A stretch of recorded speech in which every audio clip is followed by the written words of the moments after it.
all of these players are in contention for top cut right now. We will see a very flat sort of record distribution. So you're really looking at who your opponents are as well. In addition, obviously you want to keep winning matches to make it into top cut, but you also need to be looking at your opponents and how well they're doing to make sure that you have a good opponent's win resistance.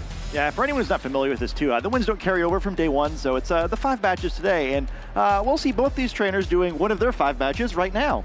This is going to be Aaron Traylor versus Brandon Davis, and we are going to see a bear head-to-head. We've been talking to Aaron a little bit about his bears per match, and it appears that the OBPM, the official bears per match stat for Aaron, continues to go up. Yeah, I was not sure I was expecting that to be a whole number, but I believe he is over 1, and I think this is not the first round where there's been some Ursaluna on Ursaluna violence. These poor bear Pokemon just having to fight one another. Well, Aaron is running sort of the classic Ursaluna and Cresselia combination. Cresselia, one of Aaron's trademark Pokemon at this point, was key to his Pittsburgh run at the start of the season. This is going to be alongside now the Incineroar and the Tornadus, the Urshifu Rapid Strike, and Raging Bolt. A couple of really interesting techs here on Aaron's side. Of course, we've seen the Life Orb Raging Bolt a little bit, so going offensive there. But the Choice Band Urshifu is something we haven't seen a whole lot of. And I remember that Pittsburgh team that Aaron was running, he actually ran the Life Orb Urshifu Rapid Strike. So Choice Band sort of getting an additional bit of damage there. And again, the sort of defensive terrestrialization available here, Poison Terra typing, also boosting the Poison Jab. Yeah, I think it's a lot of fun. I think one of Aaron's hallmarks has kind of been using this Cresselia as well, where not only does it have the speed control options, can Trick Room, it can Icy Wind, but really shuts down opposing Amoonguss, as well as healing these powerful attackers where he trades blows really well with these offensive Pokemon. Well, he will be going up against Brandon Davis, who is running a really interesting version of that Expanding Force Trick Room team, including an Iron Moth. So Iron Moth is, Glamora is not the only Pokemon that got a buff by getting Meteor Beam. Iron Moth also has the ability to run Meteor Beam with Power Herb to get that instant special attack boost. Also has Sludge Wave, which pairs really well alongside the Iron Crown. Of course, Sludge Wave will hit all Pokemon on the field, so Iron Crown being immune to poison typing allows Iron Moth to fire those off at will. Yeah, I'm really excited to see Iron Moth, hopefully. One of my favorite of the newly discovered Pokemon. And I've got to say, I was a little concerned as we saw that it was going to be Aaron versus Psyspam, as I heard initially. I definitely heard Aaron and his friends preparing for this matchup as we were rocking around town the other day, and it was boring, so I didn't listen. But I can't imagine the version of a team that they were preparing for had Iron Moth on it anyway, so it would have all been for naught. And I think the really key Pokemon on this team, and for any of these sort of Indeedee and Iron Crown teams, the Psyspam teams using the Expanding Force, has been that Gallade. The Wide Guard and the ability to set Trick Room on its own, as well as having the Clear Amulet and the Sharpness ability, able to take out common Pokemon that tend to stand in front of the Expanding Force, like Incineroar. Yeah, I think that Gallade is actually really problematic for Aaron here. The Wide Guard move is pretty tough for some of his Pokemon, particularly that Ursaluna to deal with. I think Aaron's team tends to rely on having Ursaluna just spamming Earthquake as much as possible, and that's going to be a pretty serious deterrent. But first, it is the more traditional combination of Indeedee and Iron Crown who will be entering the field. Well, here it is, Indeedee and Iron Crown. Brandon immediately leading with the Expanding Force threat, but without the Gallade on the field, coming up against the hard stop that is Incineroar. Of course, Incineroar able to take Tachyon Cutters and Expanding Forces extremely easily. We're going to see the Psychic Seed activate on Indeedee, so not the Rocky Helmet or any other Mental Herb or anything else like that. Just going to be the Psychic Seed to get a defensive boost, but the Incineroar looking extremely safe right now. Yeah, I think neither side going to mind that too much, and I wouldn't be surprised if, despite this being an Expanding Force team, if this match takes a little while. I mean, both sides are going to struggle to trade blows here, and unlike the Indeedee that we just watched, both it and the Cresselia do know Trick Room, so to keep an eye on, will either side go for a double Trick Room, will they try to anticipate one another using Trick Room? If you use Trick Room while it's already active, it turns it back off, so maybe a mechanic that we see here. All right, well, no Trick Room coming out from the Indeedee this time around. Just going to swap for the Ursaluna in the back. Getting that Ursaluna on the field safely to activate the Flame Orb is a key component for these teams. It looks like Brandon's just going to immediately terrestrialize the Iron Crown. That's going to be a water-type Iron Crown. And here is the tech that Brandon has, Terra Blast, able to fire off a Terra Blast, water typing now into the Incineroar. Does good damage, doesn't quite pick up the KO though. Incineroar barely hanging on, going to eat the Citrus Berry, and now Brandon has forced Aaron has forced the Terra out of Brandon. This Iron Crown will be water type for the rest of the game and will take an Icy Wind for its troubles. Will drop the speed of the Iron Crown. Ursaluna also dropping its speed, but does get in relatively safely. Parting Shot will also lower the special attack of Iron Crown, sort of limiting the damage options that Brandon has. But that Ursaluna safely on the field this turn around. Yeah, so now Aaron finds himself in a pretty interesting spot where he can switch to either of his powerful offensive Pokemon, but he did take a lot of damage of Incineroar to do it. Going to be tricky to pivot for the rest of his game. If he's able to catch an Expanding Force or something, he can heal Incineroar a little bit potentially with Cresselia. And we see the opposing Ursaluna coming in, likely to be much quicker now thanks to an Icy Wind. And even though this is normally a Trick Room-centric matchup, instead it is Icy Wind focus for now. We do see with the Burn Orbs activating there, nothing too insane on the speed front so far. Yep, so both Ursaluna get in relatively for free. Aaron's is at full health. Brandon's did take the Icy Wind chip, which does mean it will be slower than Aaron's Ursaluna. Iron Crown, though, did consume the booster energy previously, so that was actually the special attack booster. So the Icy Wind doing big work there for Aaron to potentially be able to make this Ursaluna deal damage before Brandon can attack. Yeah, and keep in mind, too, it also took that Parting Shot, so that'll wash out the booster energy. It's still pretty threatening there, as Iron Crown always is, and the Ursaluna afraid of its opposite number, perhaps. Does not like being up against an equally threatening Ursaluna, but faster. So Brandon will actually switch in Ogerpon to replace his own Ursaluna. Takes a little bit of damage from Psychic, gets a special defense drop, will be able to resist this Earthquake from Ursaluna. Of course, the Levitate from Cresselia makes it immune, part of why it is such a good partner to the Ursaluna. But Brandon takes big damage from the Earthquake onto Iron Crown, and thanks to the Parting Shot, Ursaluna able to survive that Expanding Force. Yeah, I think one thing we have to keep in mind, though, there is the speed of these Pokemon. The Ursaluna moving before, well, much of anything is a little bit surprising, but even with only a single Icy Wind being quicker than an Iron Crown, it's a little different than how we normally see this matchup, and that's a pretty speedy bear over there. Yeah, that bear is motoring. It has woken up from its hibernation and is ready and angry and ready to quake the earth. And actually, that special defense drop on Ogerpon could prove to be very important, as it looks like it is now within range of a second Psychic from Cresselia. Yeah, definitely a time to do the Galaxy Brain math if you're Aaron here, where if you think you can pick up the double knockout with the Earthquake, or if you get a Spiky Shield, getting some free healing with Lunar Blasting could be pretty big. There's the Spiky Shield from the Ogerpon. Ursaluna goes for a Protect as well, just to make sure that there is no more damage coming through onto the Ursaluna, and that Lunar Blessing will allow Aaron to heal both Pokemon. Cresselia back to full, Ursaluna recovering 25% of its health, and also the burn for the moment. Will be safe from this Expanding Force, as Cresselia will go right back down to its previous hit points as it takes this Expanding Force. Actually a little bit worse for the wear because of the critical hit. Yeah, not ideal there, because I think on Aaron's side, you might like to use Psychic this turn instead of restoring that HP, but and you saw right there, by the way, trainers, one of the stranger mechanics in Pokemon, Lunar Blessing does work on a protecting teammate, so Ursaluna a little bit healthier here and potentially able to fire off an attack on this next turn, but a little bit of an awkward spot where it's hard to not use Earthquake here, and if you do that, then Cresselia has to stay out, though. So Aaron a little bit limited in his options here, likely going to have to use perhaps a Psychic and Earthquake to guarantee that no damage comes the other direction. All right, well, Aaron also has Terrestrialization available to him. He has not Terrestrialized yet, so it will be the Ursaluna. Ursaluna will Terrestrialize into the Ghost typing, removes a weakness to either the Grass type or Water type attacks from Brandon's Ogerpon. Here comes the Ivy Cudgel. It will connect onto the Ursaluna, and the critical hit picks up the KO anyway. With even through the Terra, through the Lunar Blessing healing, that Ivy Cudgel will knock out the Ursaluna. and also increase the amount of damage that this expanding force can do to the Cresselia. But, ooh, the Psychic comes out and it's not quite enough to pick up the KO on the Ogerpon even after the special defense drop. And it will be a Terra Blast doing a little bit of damage to Cresselia. Brandon hoping to catch an Incineroar switch in there. Yeah, still, I think you're very happy about that turn if you're Brandon. It's a huge swing to get that critical hit, right? Now, Ursaluna would have ended that turn at very low HP, but getting the Earthquake off would have knocked out both of these Pokemon.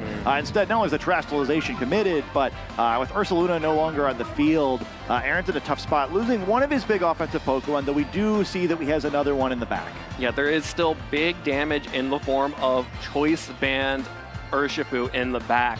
This Incineroar getting an Intimidate off onto Ogerpon could be important, and now especially needs to make sure that that Ogerpon gets off the field if Aaron's going to be able to threaten with Surging Strikes with that Choice Band Urshifu in the back. Needs to make sure that Pokemon is not available for Brandon. So this is going to be a really tense couple of turns here for Aaron. Yeah, I think another thing to keep in mind is normally at the Incineroar pivot, this would be pretty safe. You could go for a fake out. Can't do that in the Psychic terrain. Psychic terrain being extremely obnoxious for that Incineroar right now. Actually, Brandon will be retreating Iron Crown, so not trying to take any damage there, bringing in his own Ursaluna to threaten that big ground type or normal type damage. Aaron will also be retreating the Incineroar, bringing in the Urshifu this time around, trying to hopefully bait out an Ivy Cudgel and survive an attack here. It is the Ivy Cudgel, will connect onto the Urshifu, deals very little damage, resisted and with the Intimidate on it. And there is the Psychic finally picking up the KO onto Ogerpon. So now there is no threat of Water Absorb, and Aaron is free to go for Surging Strikes if that Urshifu can ever get an attack off. Yeah, again, we see the awkwardness of the speed matchup here. Aaron perhaps going to try and look for maybe another Icy Wind onto the Iron Crown at some point in the battle, but first he's got to deal with this Indeedee, who's a pretty big factor here. You know, the Terastallization's already been committed for both sides, so if Urshifu is ever to get a hold of Ursaluna, that Surging Strikes would be devastating, but Indeedee's Follow Me is going to make that a little bit trickier, and Aaron's getting pretty close to the brink here, where can't afford to take unnecessary damage of this Urshifu, but how do you avoid it, right? An Earthquake would be a little scary here with the Cresselia being immune to it and Indeedee not, but that would be one way to guarantee some damage and knock out any potential incoming Incineroar, but a safer Headlong Rush or a Facade also likely to be pretty devastating for Brandon's side of the field. He's done a great job of positioning himself now to at least get one or two big swings with his attackers, and that may be all he needs to close this first game. Absolutely, and Aaron will be attacking into a Follow Me no matter what. Extremely safe play there from the Indeedee. Here is that Choice Band Urshifu going for a close combat, almost enough to pick up a one-hit KO on that Indeedee. Indeedee just barely surviving there. The Icy Wind coming through from Cresselia will pick up the final bit of damage onto Indeedee, and again drop the speed of the opposing Ursaluna. And crucially dealing just a little bit of chip damage that will start adding up with the Flame Orb. The Facade, of course, easily able to pick up the KO onto that Urshifu after the defense drops and the Guts boost and the Facade boost and everything else going on with that Pokemon. Here comes Incineroar, finally gets an Intimidate off onto the opposing Ursaluna, and it will be the Iron Crown that is now a Water type on the field, able to immediately threaten the Terra Blast into that Incineroar and pick up that KO. Yeah, we saw much damage that it last time, and even though last time it was boosted when that went off, Incineroar is certainly not healthy enough that you'd expect it to be able to survive here. Can't use Fake Out, Psychic Terrain, just a little bit more duration left, and Brandon played himself into a very good position now as this game closes out. Gonna have a little bit of trouble perhaps finishing this Cresselia off, but without any of its partners, I don't know how much it's going to matter. Absolutely. Very difficult for Aaron to get out of this. We'll have to start thinking about a game 2.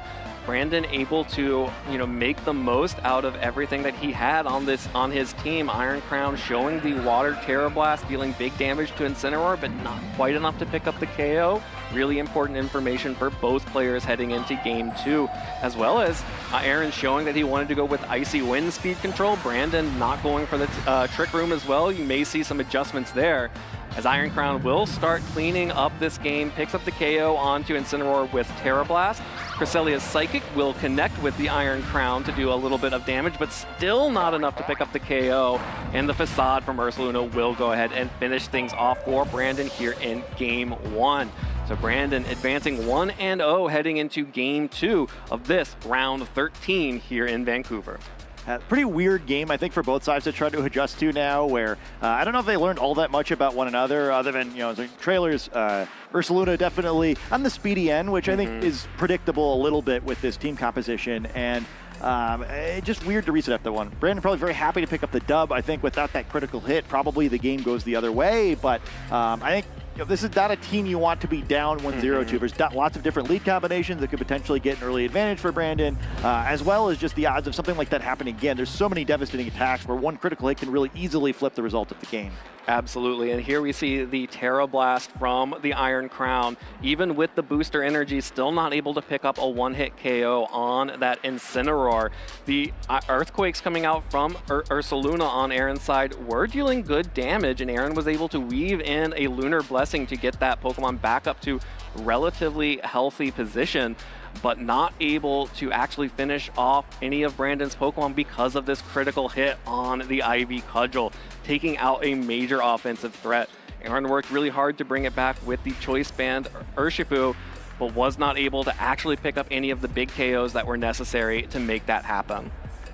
Yeah, I think the scary thing now for Aaron looking forward to Game 2 is that I think he's got to change his strategy somewhat significantly if Gallade winds up becoming a factor, and now having to kind of guess what Pokemon he's actually going to play against. In addition to winning the game, I think is going to be very tricky for him here, where I think kind of really needed the Game 1 there, unfortunately. And the adjustments are interesting. I think if you were to see exactly the same Pokemon as you saw in Game 1, the Raging Bolt on his side of the field might be tempting. We saw him quickly force the Water Terastallization, and Brandon being very aggressive with that, despite the potential of Raging Bolt being available. But, in the end of the game, still would have needed some way to close out that opposing Ursaluna as well, which Raging Bolt's pretty bad into. Absolutely, yeah. You have to imagine that is part of why the Ursaluna is on the team. If you want to be able to terastallize your Iron Crown into the water typing, you need to have an answer for the Raging Bolt. So Ursaluna, a really strong version of that. And of course, the Iron Crown did have to terastallize into the water typing in order to start threatening that Incineroar. And again, if Gallade comes this time around, you don't have to use your Water Terra on Iron Crown. You can actually just pick up the KO with a Sacred Sword. Yeah, I think that's one thing, too, with Aaron's side of the field, where I'm sure he's played lots of practice games against this type of team composition, but Brandon's team is just different enough that, and maybe there was some feeling out in that Game 1, right? Like, okay, well, I can't do some of the normal lines I would do because there is that Water-type Terra Blast we always see. There is the threat of some of these less common Pokemon team, particularly that Iron Moth, which I think is, not particularly great in this matchup, but still, something extra to think about on Team Preview. Be curious to see if there's any adjustments, or if maybe either side kind of just thinks, oh no, I win this one. I just just need one or two more plays to make it safer next time. Absolutely. Well, we are getting ready to hop into our match here. This is Game 2 of round 13. These players will need to win in this round to keep their hopes of top cut alive, and Brandon has made a significant adjustment, and so has Aaron Traylor. The Iron Moth and Indeedee out on the field for Brandon, threatening big special offensive damage from that Iron Moth, but Aaron has made the adjustment to go with the Choice Band Urshifu and Tornadus lead. Very common lead that we've seen in the past is the Tornadus and Urshifu click Tailwind, click Surging Strikes, and delete Pokemon off of the field. And it looks like Aaron has opted for a much faster pace of the game, as well as Brandon. Yeah, now for something completely different, right? Where both sides playing pretty aggressively here. Lots of damage potentially being threatened on this Indeedee. It is the Fire Terra type, so certainly will not be trying to Terastallize to reduce the damage of this Urshifu because instead it would be doubling it. I think Aaron potentially here could pick up a knockout with a combination of Rain Dance and Surging Strikes, but he'll have to think through, okay, well, what position will that put me in if I do so? Do I actually want to try to get one of those knockouts? And on Brandon's side, do you trade? Certainly Iron Moth could knock out the Tornadus in exchange for that, or perhaps making a switch if he thinks it's more important to preserve it to his Pokemon, but we won't see any switches on this first turn. No switches, just Terastallization, and that is the Poison Terra type on Urshifu. The Skull presaging big damage coming out from that Pokemon. Tornadus going for the Rain Dance. We no longer have the Mystic Water, Terra Water, Rain Dance Urshifu. We have the Rain Dance Choice Band Terra Poison on the field, as Iron Moth will be going for big damage from this Meteor Beam, as well as getting the special attack boost for both this turn and the future, and Tornadus dodges the Meteor Beam. The space power whiffs on the Tornadus, which means the Tornadus is around for one more turn, has the ability to set up Tailwind in the future or just pick things off with Bleak Wind Storm. Everything going right on turn 1 for Aaron. Yeah, I mean, you've got to love that if you're Aaron's side of the field. Picks up a big knockout, and I think probably both trainers are expecting to trade there, but not quite what happened. And we do see that Gallade. So both of the Pokemon Brandon did not select in Game 1, appearing in this Game 2. This creates an interesting situation for us where I thought it was going to be pretty clear initially that Aaron would probably want a Tailwind on this turn, but do you try to Tailwind in front of a Gallade that could then potentially just trigger him on you? Also, it is weak, at least for now, to Flying Type attack, so I guess you could Wide Guard, though probably not worth taking a free hit from this Urshifu, and it's actually looking pretty interesting, right? Yeah. The Rain reducing the damage of the Fire Type attack to this Iron Moth, and surely this is exactly what the Poison Terra was for, to resist Sludge Wave. Yeah, the Poison Terra typing actually perfect in this moment. The Rain Dance, like you mentioned, reducing the power of the Heat Wave. The Poison Terra reducing the power of the Sludge Wave means that Urshifu is safe in front of this Iron Moth, even though it just got the boost from Meteor Beam. The Tornadus, of course, also totally safe because it was able to dodge the Meteor Beam on turn 1, and it will be the Gallade that goes for the Terastallization into the Grass typing. And that would normally be pretty good, but it's actually just going to take a Sludge Wave and knock itself out. That may have been the worst Terastallization I've ever seen. I don't know if... I was all ready to think that Choice Band Urshifu in the rain was still going to pick up that KO, but it's the Sludge Wave that does it. I kind of love this. I assume Brandon kind of just like, you know what, whatever. Here you go, Game 3. Let's go next. Yeah. Getting us there in a hurry, I guess. Urshifu going to pick up another knockout, and I'm not totally sure what I'm watching. Yeah, I have to wonder if Brandon had intended to click Wide Guard that turn and maybe misclicked there to protect the Gallade from both the Sludge Wave and the Bleak Wind Storm coming out.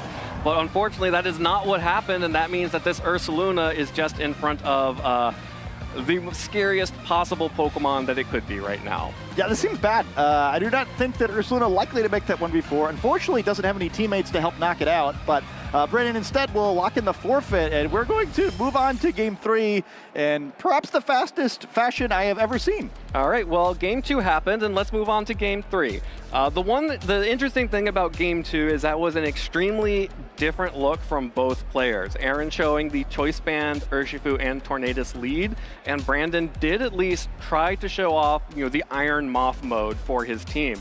Unfortunately, missing that Meteor Beam turn 1, of course, makes things a lot harder for Brandon. I don't know that it made a huge difference looking at all the Pokemon that Brandon had brought. That Poison Terra on Urshifu was a huge deal to, alongside the Rain Dance, to make that Urshifu feel extremely safe in front of the Iron Moth. And then even with the Grass Terra type, with the Rain and Choice Band, I don't know that Gallade was going to be able to do much of anything. And whatever was in the back for Aaron still would have been able to deal damage to the Gallade as well. And then, of course, you also have the Ursaluna as the final Pokemon for Brandon, which was not going to be able to do anything in the face of this Choice Band Surging Strikes. Yeah, I mean, I'm not so sure. I think I probably agree with Brandon that I think after that first turn, the game's a little bit over. But I mean, I do think Gallade could have been interesting there, right? Where assuming you make the right read, as a Grass type, it would have been at least in a somewhat better position, potentially able to knock out the Urshifu the other way. But yeah, turn 1 just can't go that way. And I think both trainers are now in a really strange spot as we prepare for this third game, where I don't really know if either of them can be certain how Game 1 or Game 2 should have gone. Both sides kind of getting one big roll that enabled them to snowball those games. So I think either of them potentially could be a neutral game state. Either of them potentially one side or the other could have had a huge advantage. And I think it makes it much more difficult to plan for this third game because both Game 1 and Game 2 are weird ones. Yeah, absolutely. So heading into Game 3, we'll have to see if either of these players, both had sort of disastrous games in the first one for Aaron and the second one for Brandon. Really, that Game 2, you just can't let the Choice Band Urshifu get set up like that. It just is so strong and so powerful. And, really the only answer that Brandon has against that is to either set up Trick Room, get the Expanding Force off, or, have the Ogerpon, the Wellspring Mask, which neither of those came to game 2. So you have to imagine, if you're Aaron looking at this, Brandon has to feel forced to bring one of those Pokemon at least. Yeah, I think so too. And I think on Brandon's side, I won game 1. I can kind of afford to maybe make a harder read at what I face in game 2. It's definitely a world where that Iron Moth is facing off against Incineroar instead, and instead, Brandon's the one who gets a bunch of momentum. I'm going to guess it's unlikely he goes for that sort of super hard read in this game. I guess both sides will probably play closer to their normal strategies. Well, here we are back in the Iron Crown and Indeedee Size Spam mode for Brandon. Psychic Surge on the field, the booster energy activating from Iron Crown to activate the Quark Drive and get the special attack boost.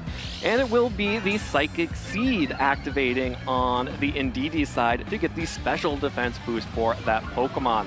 Urshifu and Incineroar are the choices for Aaron, and this Urshifu is now pretty scared of being in front of the Iron Crown Brandon, catching that Pokemon this time around. Yeah, I think this is probably why Brandon likely played game 2, expecting he didn't have to worry about an Urshifu lead. Not only is it weak against Psychic type attacks now, but as we saw in the last game, its Terrestrialization maintains its weakness to those attacks. So interesting spot here where he's probably going to need to switch. Cresselia is relatively safe, but you're still taking a bunch of damage for free. And we saw what happened previously with the Terrestrialization from that Iron Crown doing so much damage to Incineroar. So if you're on Aaron's side, do you consider committing your own Terrestrialization? If you do so, then you lose that immunity to Psychic type attacks, which would be an awful lot to give up here for his own positioning. Well, the Urshifu does have to switch out immediately for the Cresselia, hoping for this Pokemon to be able to tank any attacks coming out from Brandon's side. Looks like it is just going to be another Terrestrialization, just like game 1, the Water Terra typing on that Iron Crown. We did see in game 1 that it was not enough alone to pick up the KO onto the Incineroar, but Brandon does have the ability to go for Helping Hand, and this time around, Indeedee is not just going to be clapping for its fallen comrades, they will actually be boosting the power of that Terra Blast into Incineroar.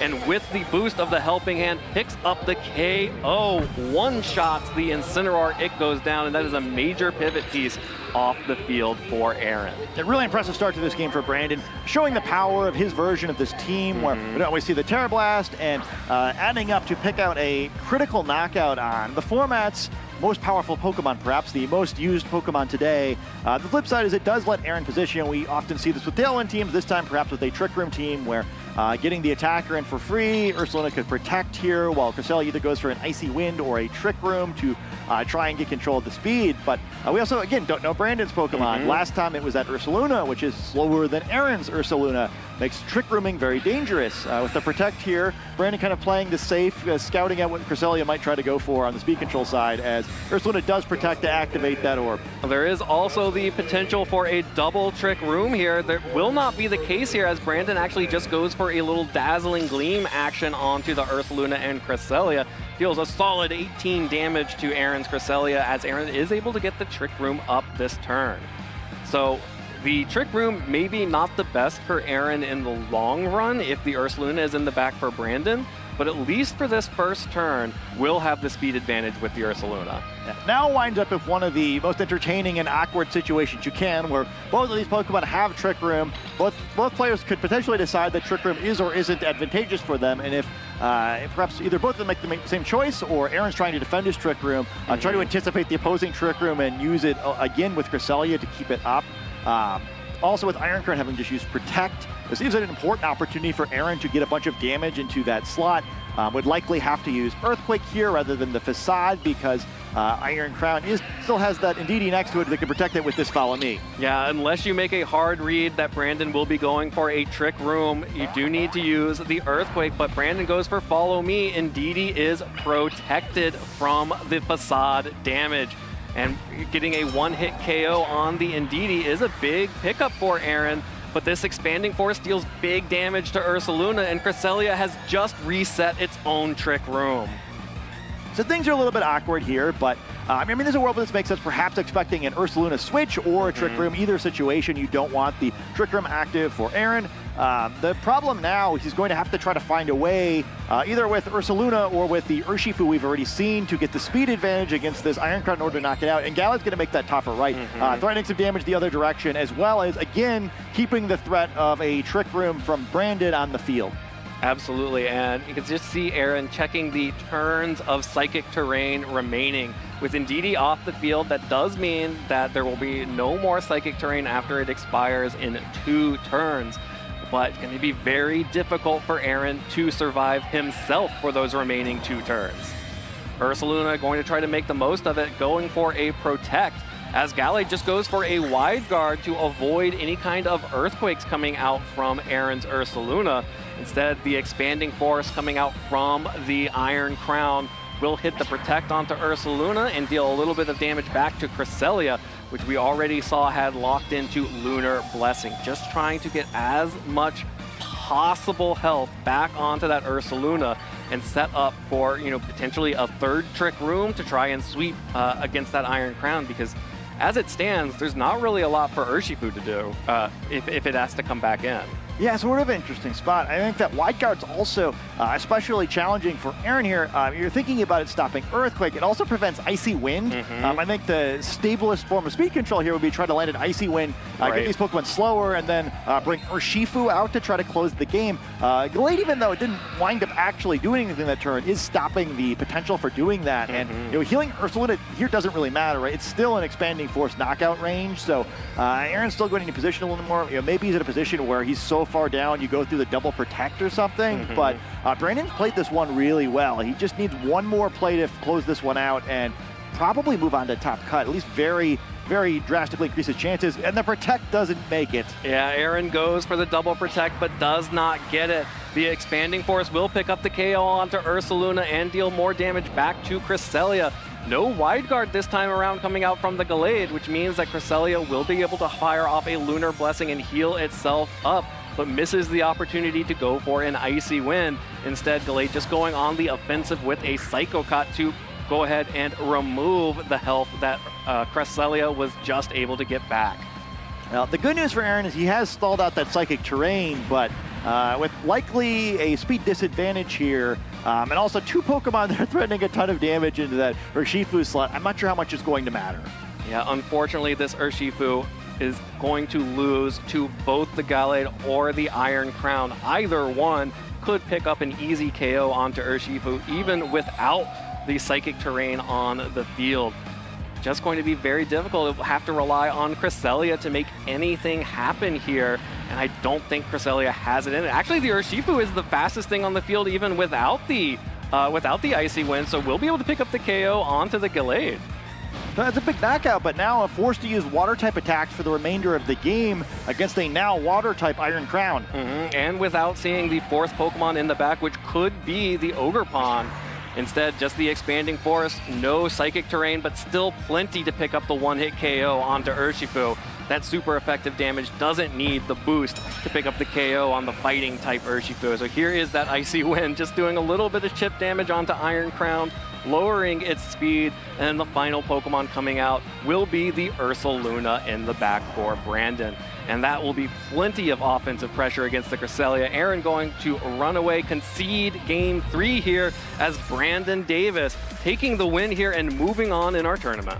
Yeah, that's a big win. Both players still have one more round of battles left before the top cut, but getting that win is so huge for Brandon, really improving his chances. And a very stressful set for both trainers there, where we saw, I guess really both game 2 and 3, it seemed like the way the trainers led and played those first 2 turns were so critical. Brandon able to make the right choices in that 3rd game to get the early advantage. He did such a great job of holding it. We saw Iron Crown just hang out in the field, I think literally the entire game until the forfeit was locked in there. Didn't take any damage until that one-hit knockout after it already kind of closed things out. Yeah, great job. Yeah, and in game 3, using the information from game 1 as well, knowing that the Terra Blast with the booster energy was not enough to pick up the KO on Incineroar, so investing the helping hand to make sure that Brandon actually picked up that KO really limited Aaron's options there moving forward. And, we saw how important that parting shot was to make sure that the Iron Crown wasn't dealing as much damage to the Ursaluna. You have to imagine if Aaron was able to keep the parting shot, keep the special attack drop that he had, and game 1 and protect the Ursaluna a little bit better, there was a world where Earthquakes and Facades come out from that Pokemon and start knocking out Pokemon on Brandon's side. But there it is, the Terra Blast boosted by the Helping Hand, that extra multiplier, what Brandon needed to pick up the one-hit KO on the Incineroar on that turn 1. Yeah, I think he kind of just won the game with that knockout there, where at that point, just so difficult for Aaron to try to position in a way where he can realistically take control of the game there. I think he picked great Pokemon in that game as well, where Glade's presence really made it difficult for Aaron to do much to try to turn things around.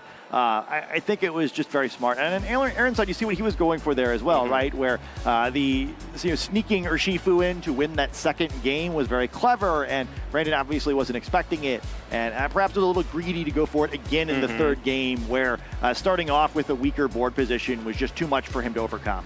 Yeah, and the other major turn there was Aaron going for the second Trick Room. Realized that the way that he lost this game was if Trick Room expired or got reset on him. And so had to make the call, do I think the Indeedee is going to follow me, or do I think the Indeedee is going to try to reset Trick Room? And unfortunately just got the call wrong. Brandon making the right choice there, going for the follow me to protect Iron Crown, and also then forcing Aaron to reset his own Trick Room. Instead of going for the double Trick Room, Brandon resets Trick Room, and then Aaron sets it right back. So not getting that call correctly, unfortunately, was Aaron's way back into the game and just wasn't able to make it happen. Yeah, I think that was some of the cost of losing Incineroar as well, right? Where when you're down already in the match, those decisions are so much more pivotal for you, right? If Brandon had gotten that call wrong, it's not like the game is over. It just means that Aaron has kept himself in the game. Right. Aaron kind of had to bet, like, okay, well, at some point I need to make a game-changing play in order to have a realistic chance to win again. He went for it there, wasn't able to hit it. It just seemed like the whole way through we saw the importance of those lead matchups, right? Neither in game 1 nor game 3, I guess, did Aaron look like super good against the more traditional Spam mode from Brandon. But we saw in game 1, if he makes enough plays, you can see how we could close that one out. But yeah, I think Urshifu getting on the field so early just really set Aaron back, where he could never really position back in. And that Water-type Terra Blast really proving to be pivotal in this matchup. Yeah, an extremely important tech for Brandon on that Iron Crown. And we're actually going to toss it down to Gabby in the lounge to hear exactly how that match went from Brandon himself. Thank you so much, Evan. Congratulations to Brandon, who is on the cusp of your Worlds invite. Yeah. What did you say you need? Top 16? Top 16, we'll do it. I mean, I'm not a math person this morning, but I feel like you're very, very close. Close. Hopefully we end off strong. All right, well, talk about a strong round 13 for you in Swiss. I'd love to talk about the team first. I mean, where was the inspiration for the Gallade, the Iron Thorns? It feels like you're innovating on what has been a core that a lot of trainers haven't maybe taken as seriously as they should throughout the season. Right, so the team was built by, or similarly built by a Japanese player. Okay. Originally, the team had the Urshifu Dark over the Gallade. Okay. But I always like having a Trick Room mode whenever I'm playing a Psychic Spam team, so the Gallade just fit on perfectly. Yeah, and Gallade is a very unique pick as well. I mean, it was Clear Amulet on your team, I believe. Yes. And I mean, the Psycho Cut synergy with the Psychic terrain, how has it been performing for you throughout the tournament? So far, so good. It's nice to have two different modes of a fast Crown or a slow Gallade just sweeping through teams, so. Nice. Well, let's go ahead and talk through that matchup. So in game number 1, what were you thinking when you realized you were playing essentially a Trick Room mirror? It's interesting because his team has both a Tailwind mode and a Trick Room mode. Yeah. So the Ursaluna, I'm guessing, is speed tiers the entire time. So it's nice for my team to have both modes just in case he decides to go one or the other. Yeah, and you mentioned that there was a critical hit as well in that game that was really critical, if you will. Yes, definitely. The crit on the Ghost Ursaluna just helped me win that game from there. Yeah, and then in game number 2, it did seem like there was a little bit of interesting play there with the Terra Grass into the Sludge Wave. Yeah, so I forgot. I was like, oh, I'll just click Trick Room. If he Tailwinds and Surging Strikes, I get the Trick Room off. Oh, yeah, but, okay. Double attack. Let it go. Yeah, I mean, you seem to bounce back from that very well. I mean, what's your secret when it comes to, I mean, everybody makes mistakes, right? And the fact that you were able to recover so well from that, I think, was really commendable. Right. It's like I've been playing so far so good. I mean, one place not going to determine your entire tournament. So just got to keep your heads up and keep going.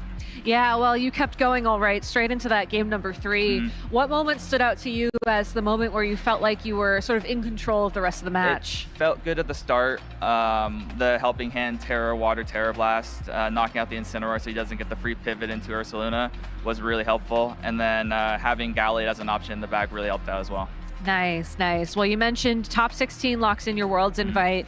I'm curious, is this your best finish so far this season? Or? No, so Portland was top 8, so let's see if I can top it. All right. Yeah, I remember now seeing you in top 8 in Portland. So, well, Brandon, thank you so much for your time. Do you have any shout outs you want to give to anybody at home? Just all my friends, anybody that's helped me team build along the way, and then my family for letting me go to these events.